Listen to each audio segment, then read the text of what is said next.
Magandang gabi mga tol, Uyod Boxing Fanatics nga pala. So mag-update lang tayo dito sa ating pambato, former 3 Division World Champion at kasalukuyang hari ng WBO Global Super Bantamweight Champion at nag-iisang angas ng Pinas, Jandrel Cuadro Alas Casimero. So bago nga umuwi sa Pilipinas itong ating pambato ay nag-shopping pa ito sa bansang Japan at ito lang naman ang kanyang binili, Rolex na nagkakahalaga ng 1.3 million pesos. So kahit naging technical draw ang naging kalabasan ng kanyang laban kontra dito kay Yukinoru Ugone, na alam nga natin mga ka-Uyod Boxing Fanatics na panalo talaga ang ating pambato.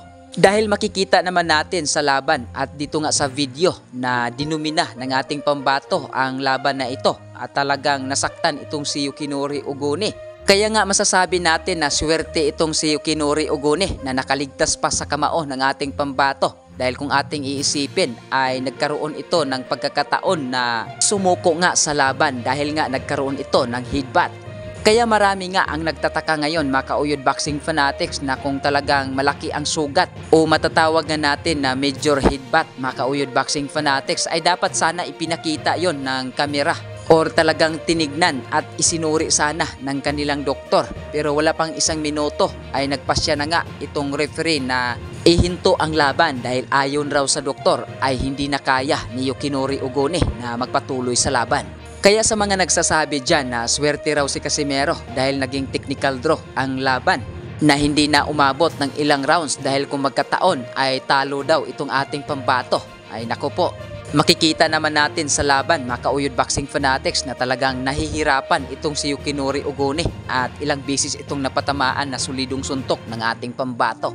At sa kabilang banda mga ka-Uyod Boxing Fanatics, laban nga ng ating pambato kontra dito kay Yukinoru Ugone ay dinumog, literal na dinumog dito nga sa bansang Japan.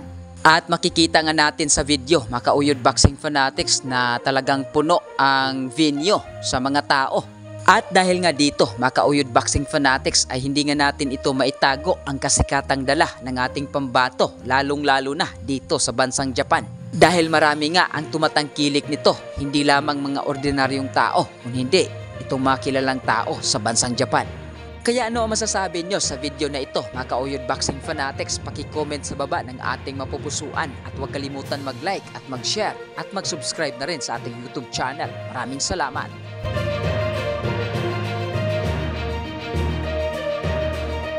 Yo! Cuadro Alas 3-time world champion ng angas ng Pinas, Batang Ormoc, Jandrel Casimero. Guys, kung bago lang kayo sa YouTube channel na to, Uyod Boxing Fanatics, so ano pa hinintay nyo? Mag-subscribe na! Let's go! Hello.